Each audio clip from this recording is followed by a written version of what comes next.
How many of your unanswered prayers are simply waiting for your trust to catch up? Sit with that for a moment. Not the easy version of it, the honest one.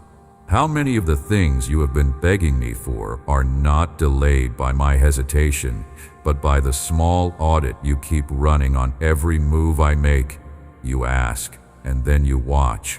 You watch the timing. You watch the shape of the answer. You watch whether the help I send looks the way you expected help to look. And when it does not match the picture in your mind, something in you flinches. Something in you whispers that I missed it, that I did not understand, that you must explain again, more clearly, because surely if I knew the real situation, I would have moved faster, bigger, more obviously. Hear me clearly now. I knew before the prayer had a shape. I knew before the words gathered in your mouth. I knew the need before you had words for it. Put your hand on your chest right now. Just lay it there.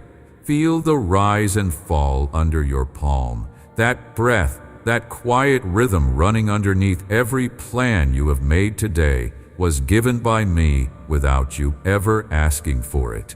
You did not write a request for the next breath. You did not negotiate the next heartbeat. I provide it because I know what you need before you can name it. The most important supply in your body has never required your strategy. Let that small fact land somewhere deeper than information. Let it touch the part of you that has been working too hard at this, because that is the truth I am pressing into you in this moment.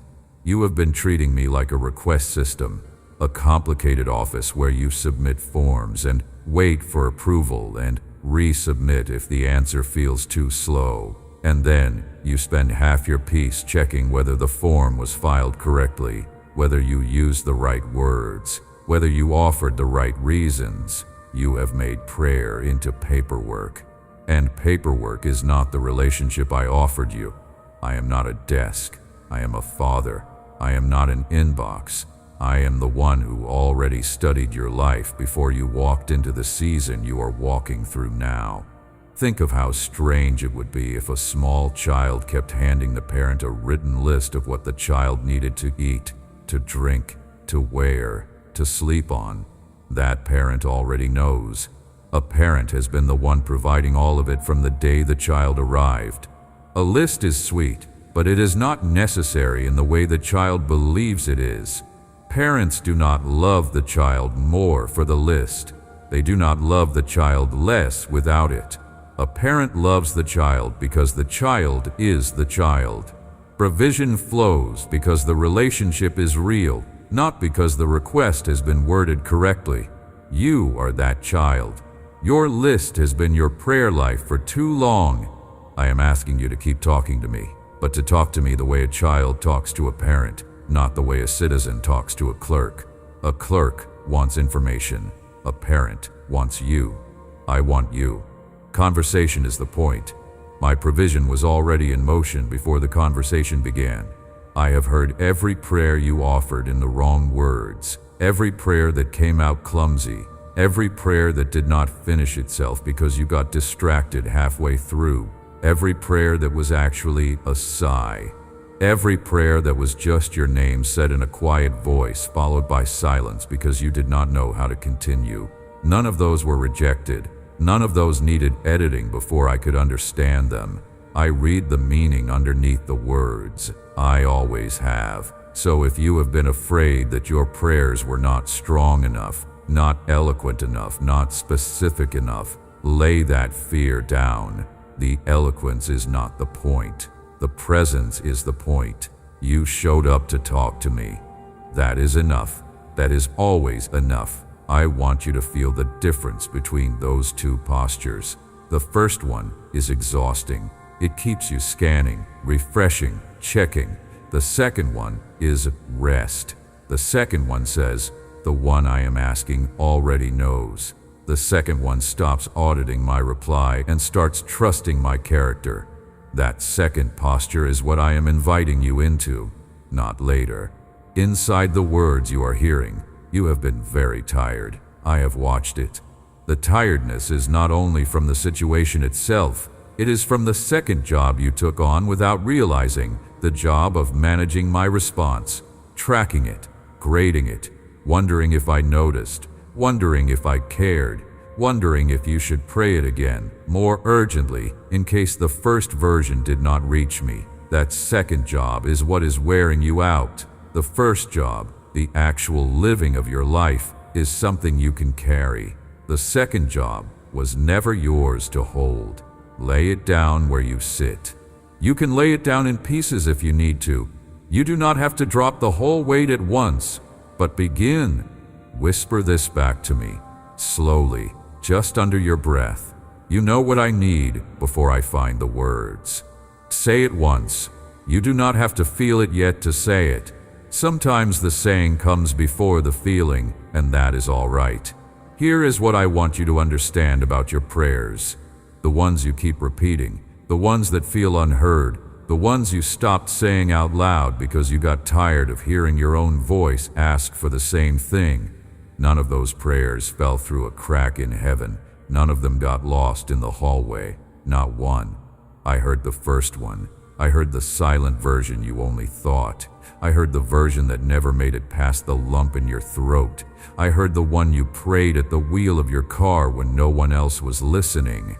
I heard the one you prayed when you could not sleep.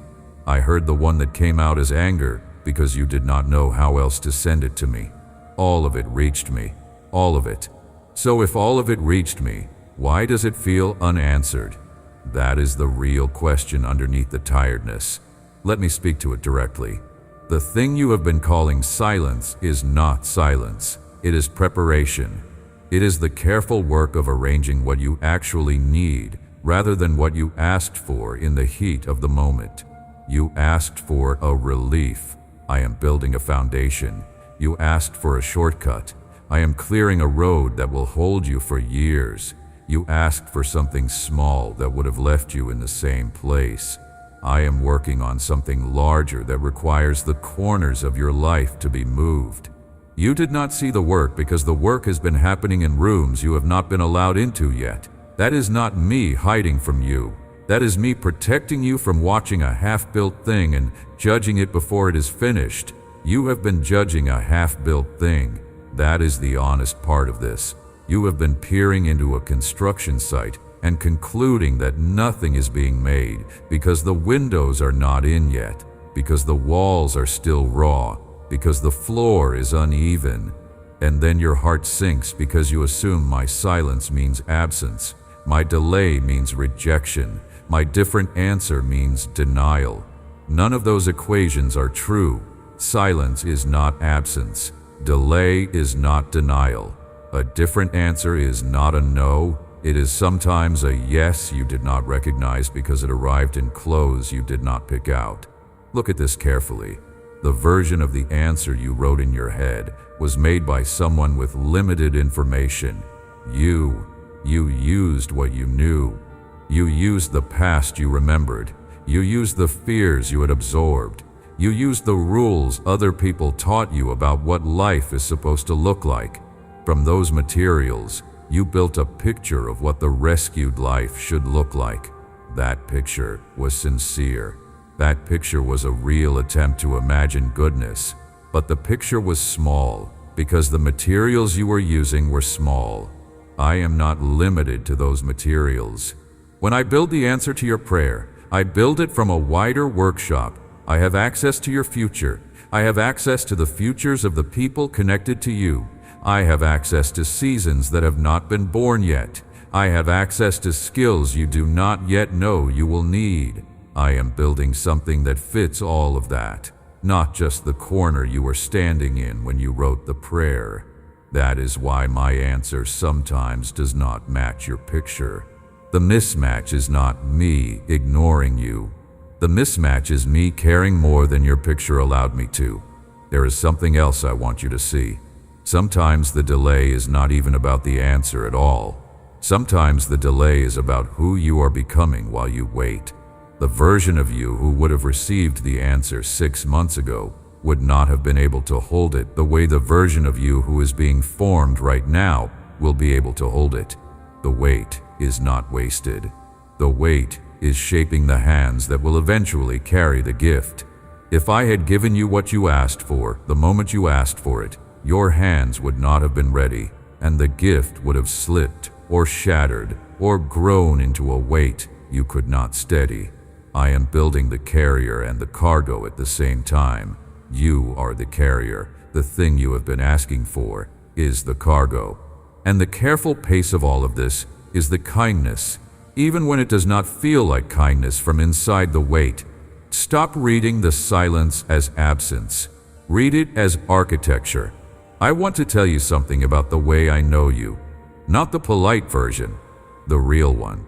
I know the secret in your chest you have not told anyone. I know the thing you stopped praying about because you felt embarrassed to keep asking. I know the version of yourself you would be ashamed for the world to see, and I love that version of you anyway. I know the small dream you tucked away because someone told you it was unrealistic.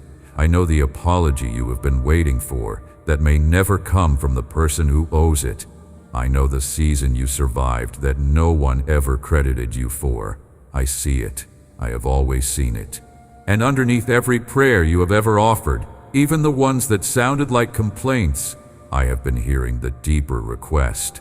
The one beneath the words. The one that says, "Please notice me. Please be near. Please do not let this break me. Please let something good still be coming."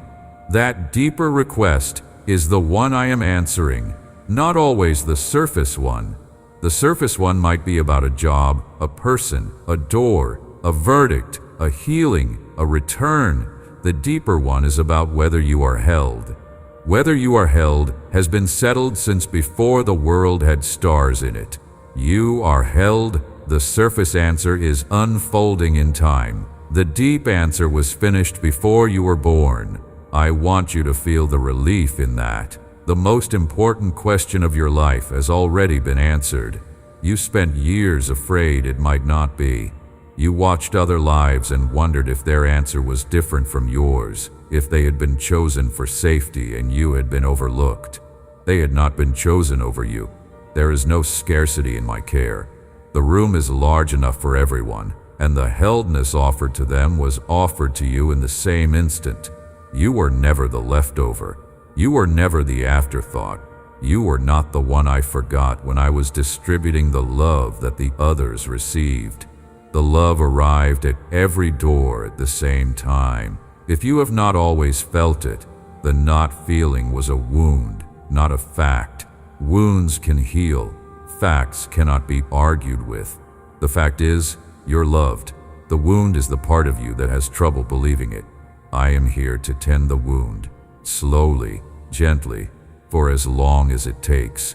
So when the surface answer takes time, the deep answer is what is supposed to steady you while you wait. That deep answer is the floor under your feet. Your surface answer is the weather around your house. Weather changes, floors do not. You have been letting the weather decide whether you can stand. I am asking you to remember the floor. That floor was set down before the storm. It will be there after the storm. It is not affected by the storm at all. A floor is what you stand on while the storm passes through. Stand on the deep answer. Let the surface answer arrive when it arrives. Your waiting will not feel the same once you remember which one is the floor and which one is the weather. Close your eyes for a moment if you can. Just for a few seconds. Picture me looking at the entire arc of your life at once. Not just this week, not just this season, the whole shape of it, the years behind, the years ahead, the roads you have not yet walked. From where I am, all of it is visible at the same time. From where you are, you can only see the corner you're standing in. That is not a flaw in you. That is what it means to be human inside time. But it does mean that when I respond to your prayer, I am responding to the whole shape, not the corner. I am protecting you from things you cannot see yet. I am preparing you for things you have not yet imagined wanting. I am withholding things you asked for because they would have arrived at the wrong moment in your story, and would have undone the better thing I had planned. Open your eyes when you're ready. Let that picture stay with you.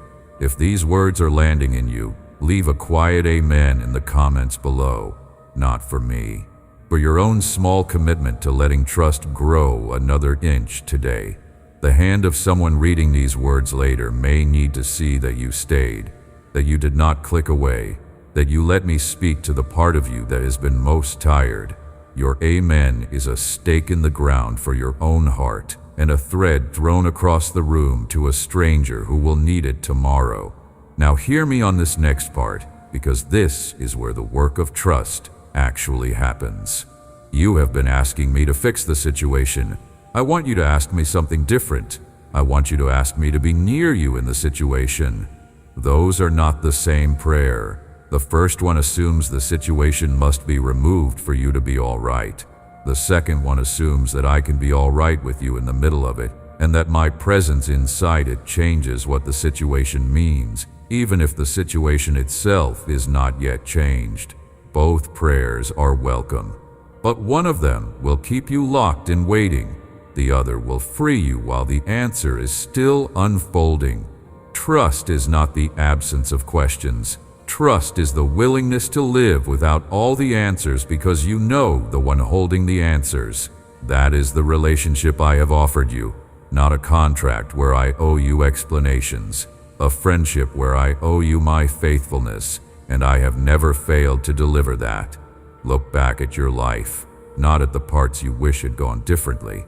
Look at the strange fact that you are still here, still breathing, still able to hear me speak right now. There were moments you did not think you would make it through. You did. There were nights you did not think you would survive. You did. There were losses that should have ended you. They did not. The reason you are here is not coincidence. It is the quiet pattern of my care, woven so gently through your years that you almost missed it. Do not miss it now. Count back just for a minute to a season you did not think you would survive. You do not have to say it out loud, just see it. The room, the hour, the face of you in that hour, the version of you who could not see the next step. Now look at where you are now. The fact that there was a next step, the fact that the morning came, the fact that you walked out of that room eventually, even if it took longer than you wanted. Who carried you through that? You will say, I did, somehow. Listen to me. That somehow was me. That somehow was always me. Every strength that surprised you was given. Every clarity that arrived just in time was sent. That unexpected door that opened was opened by me. That kind word that found you on the worst afternoon was placed there. You have been crediting yourself with survival that was actually a partnership. I do not need the credit. I am not saying this so you will say thank you. I am saying this so you will trust me with the next hard season, because you will remember that I never let you fall in the previous ones, and the same hands are still holding you now. There is a list of times I helped you that you have completely forgotten. That is all right. You are not required to keep the list. I keep the list. I remember everyone, small ones especially. That moment you were about to say something you would have regretted and an interruption arrived. That was me. Some instinct that told you not to take that road on a particular day? That was me. A friend who reached out at exactly the moment your thoughts were drifting somewhere dark? That was me. A book you opened to the right page? That was me. Some song that came on at the right moment and changed the chemistry of your evening? That was me. I have been intervening in your life in tiny acts of love every single day, and most of them have gone uncounted. My list is long. My list is real. And the same hand that wrote that list is the hand writing the next chapter. You are alive because I have been holding you. You are reading these words because I am still holding you. The future you are afraid of will arrive into the same hands that have carried you this far. That has not changed. That will not change. Whatever the next season requires, the same hands that have proven faithful for every previous season will be there. You will not walk into tomorrow alone.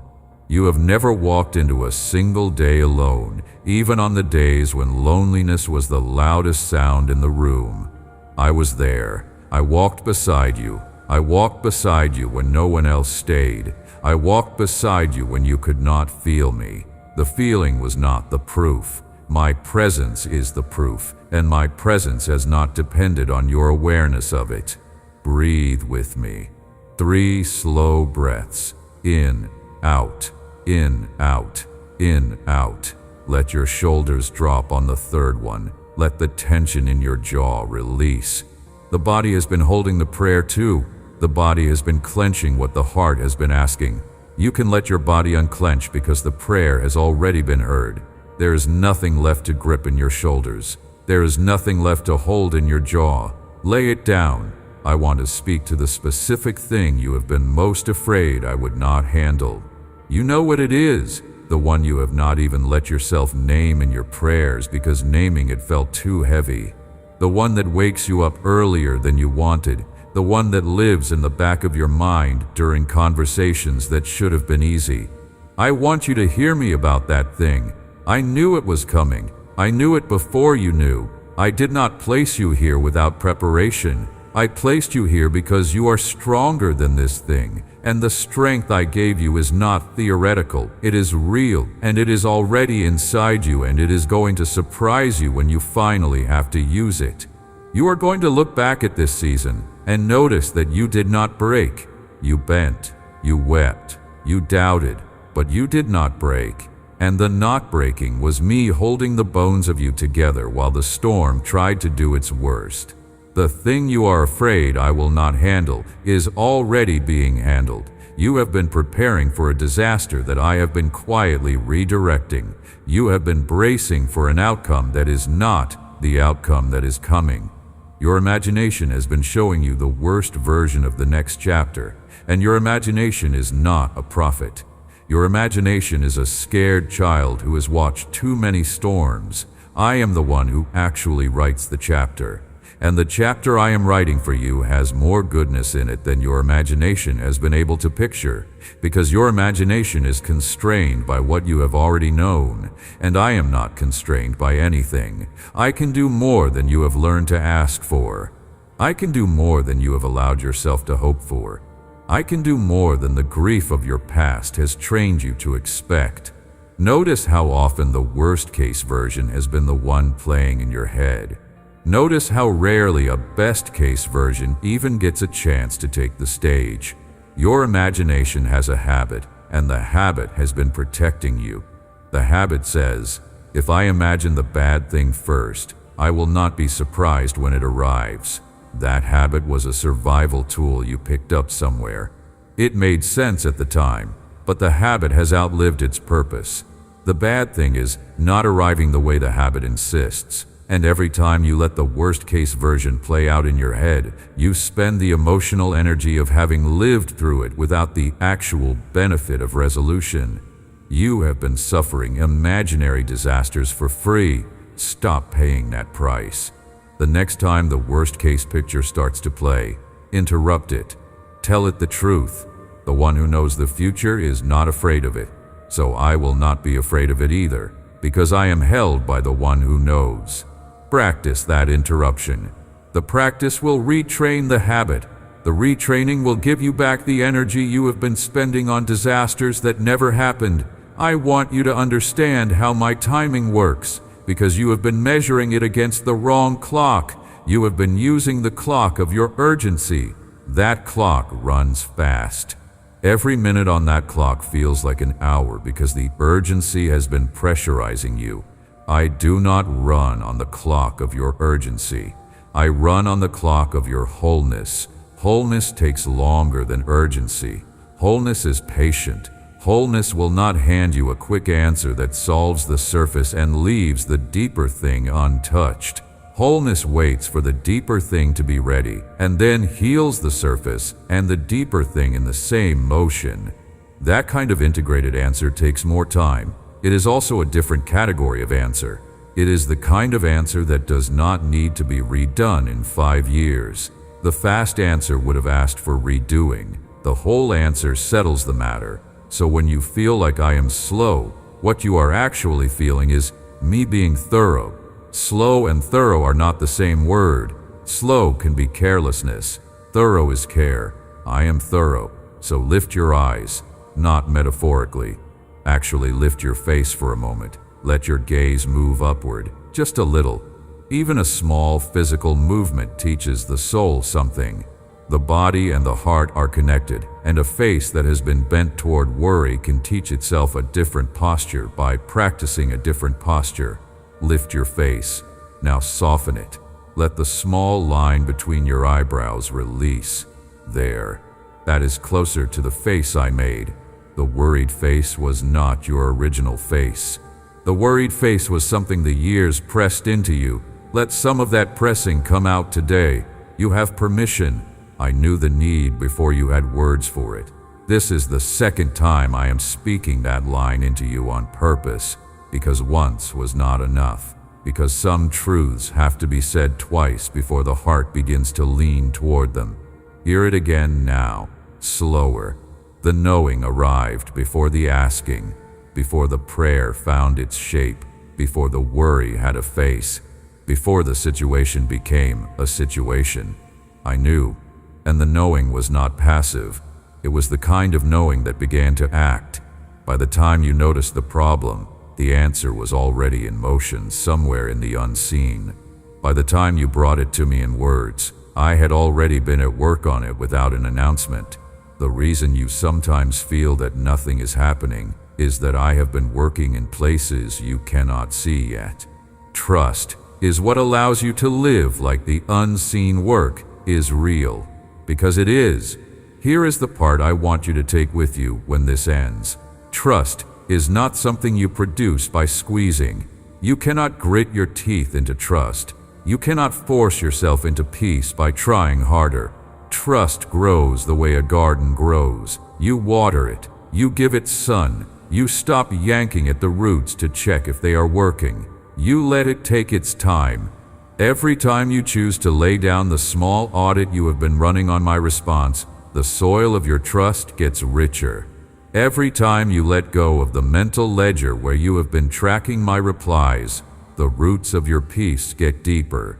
You are not failing at trust because you still have questions. You are practicing trust every time you bring the questions to me instead of letting them eat you in private. Bring them. I am not afraid of your questions. I have never been afraid of them. The questions do not insult me.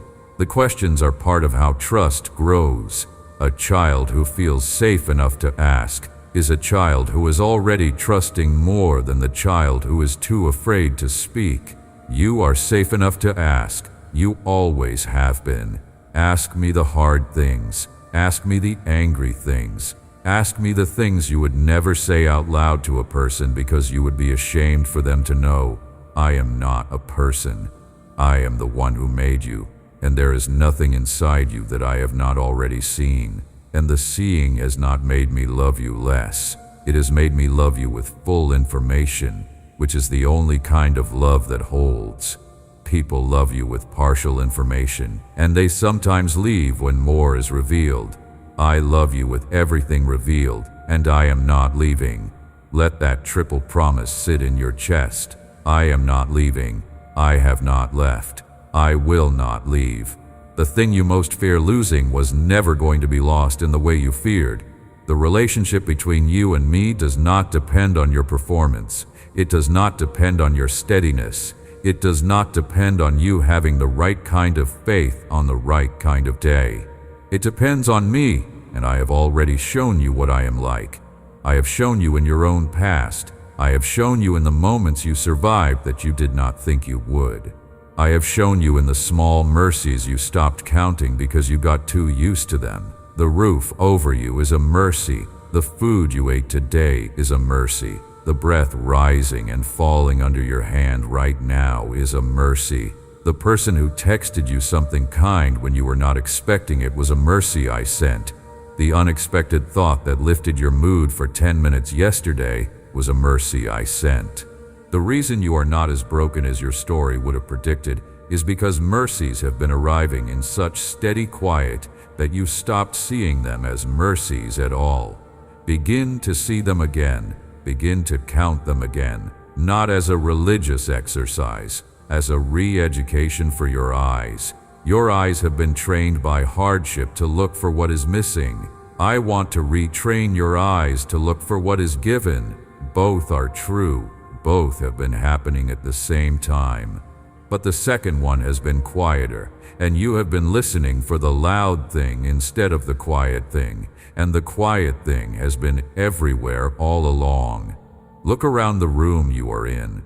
3 things are in front of you that you did not earn and did not arrange. The light, the air, the fact that you can read these words. Let that be the start of your retrained sight. Tomorrow there will be more. The day after, more.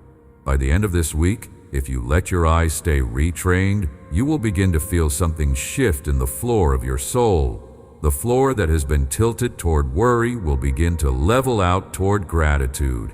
And gratitude is not a mood. Gratitude is the soil that trust grows in. I want to name the thing many of you have been afraid to admit. You have been afraid that if you trust me too much, and the situation does not resolve the way you hoped, the disappointment will break you. So you have been holding back. You have been keeping a small portion of your heart in reserve, the way someone might keep a small amount of money in a separate account in case the main account fails. You did not know you were doing this, but I have seen it. You think the reserve is wisdom. The reserve is fear. And the reserve is keeping you from the deepest peace that is available to you, because the peace is on the other side of the reserve, and you cannot reach it while the reserve is still in place. Hear me on this. If you trust me fully, and the situation does not resolve the way you hoped, you will not be broken. You will be held. The same hands that were holding you when you were holding back will hold you when you stop holding back. Disappointment is real.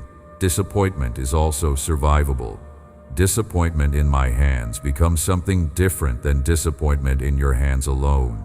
In my hands, disappointment becomes information. It teaches you something about what you actually wanted underneath the surface request. It teaches you something about who you have become. It teaches you something about how loved you are, even in the version of the story that did not match the picture. You can survive disappointment with me. You cannot survive a closed-off heart with me, because a closed-off heart cannot receive what I am giving. So open the reserve. Bring the held-back portion of your heart into the conversation. Whatever happens, you will not be alone in it. You have never been alone in it. The reserve was never necessary, because the catastrophe you were saving the reserve for is not the kind of catastrophe my hands cannot hold. So when I tell you that trust is a garden, this is what I mean. The water is gratitude. The sun is my voice. The growth is slow, but it is real. And one day you will look back at this season and notice that you stopped flinching every time I delayed an answer. You will have started smiling instead, because you will have learned that delays in my hand are never the same thing as denials. You can rest now. You can rest now in a way you have not rested in months. The work of managing my response is over. You did not have to be doing it anyway. Lay down the spreadsheet you have been keeping in your head, the one with the columns of prayers offered, prayers answered, prayers waiting, prayers feared lost. Lay it down. I will keep my own books. My books are larger than yours, and they balance differently. Yours have been measuring the wrong thing. Mine have been measuring the only thing that matters, which is whether the relationship is still strong, and the relationship is stronger than you know.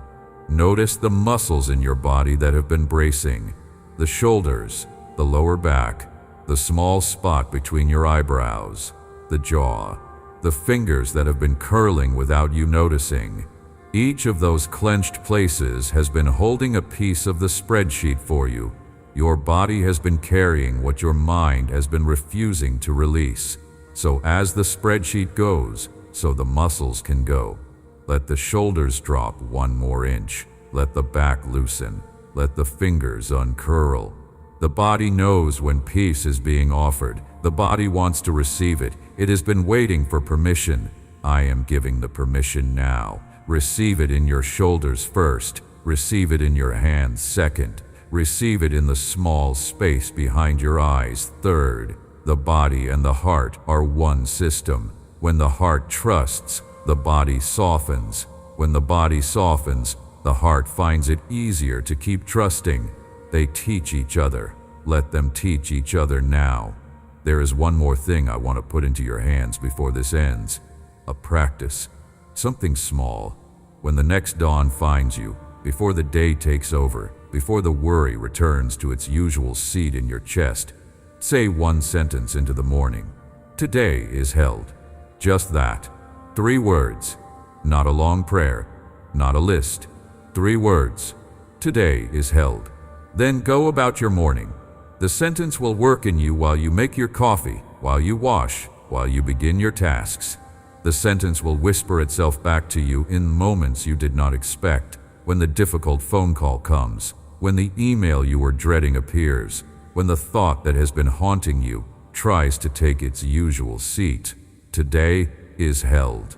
The sentence is a small door. The small door opens a large room. The large room is the room where I have always lived. You have been standing outside the room because you forgot the door was there. The sentence is the door. Use it. 3 words. The next chapter of your life. And then the morning after that. And then the morning after that. By the 3rd morning, you will notice the room has gotten easier to find. Stronger than your worst day has made you feel. Stronger than the moment last week when you wondered if I was still listening. Stronger than the silence you misread as absence. Stronger than your own doubts about your own trust. The relationship is held by me, not by your grip on it. You are not holding me. I am holding you. Let your grip relax. The thing you were afraid of dropping was never being held by your hand to begin with. The next time you feel the urge to check whether I have moved on your prayer, try something different. Try saying, "The one I asked already knows." Just that. Do not add anything. Do not negotiate. Do not explain again. Just, "The one I asked already knows." And then go back to the next ordinary thing in front of you. The dish in the sink. The walk you needed to take. The conversation you have been postponing. The small joy you forgot you used to have.